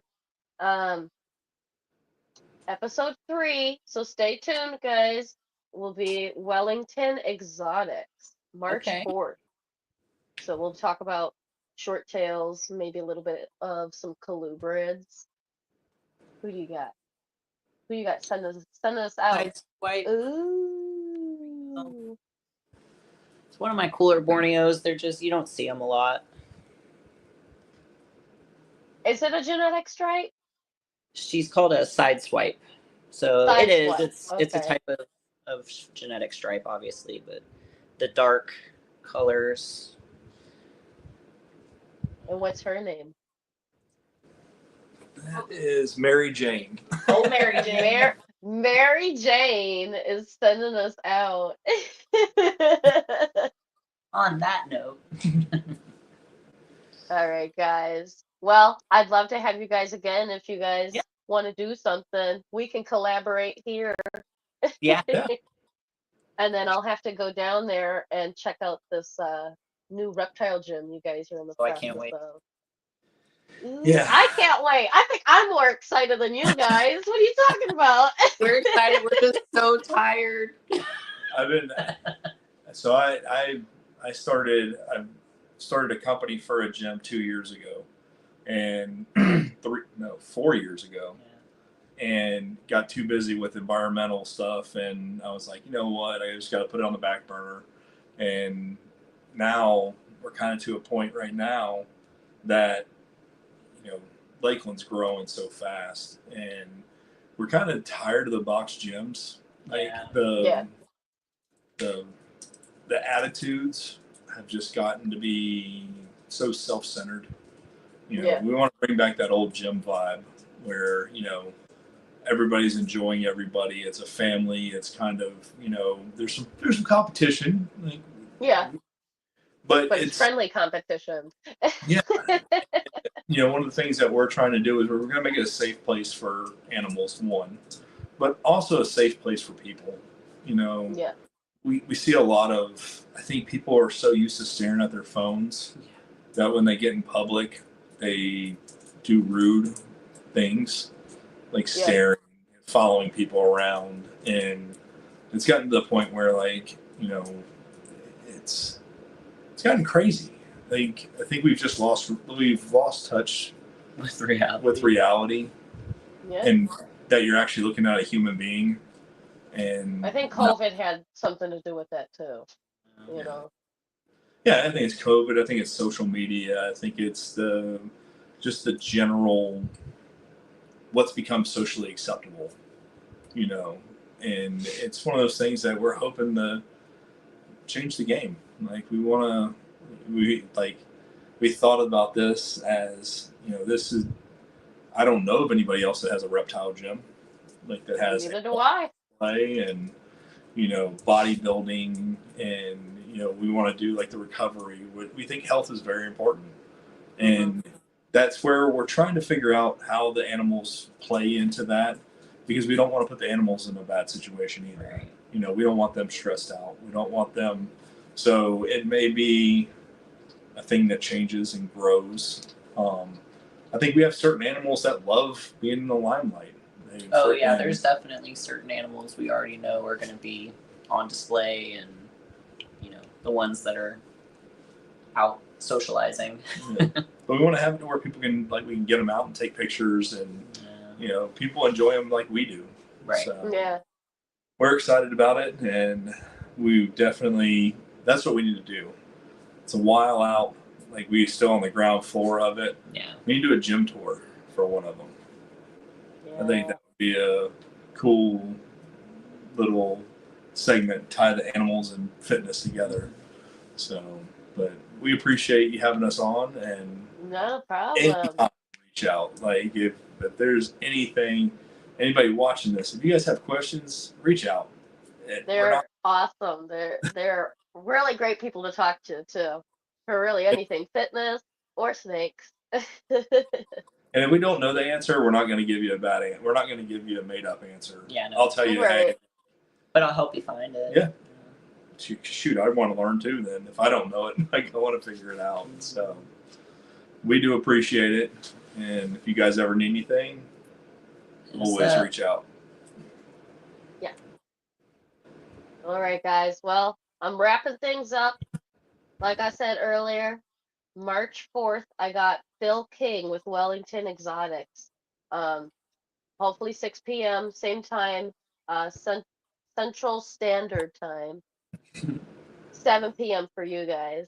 Yes. And you guys can check us out on YouTube at the Untamed Unhinged podcast. So, Yes, ma'am. thanks, guys. Thank Night. you, Ashley. Bye. Bye. Yo. In the lab with the gang, we discussing the scales. Blood pythons and short tails, no fairy tales. Dropping knowledge about the herbs, wisdom prevails. Keeping the reptiles safe, breaking out of jails.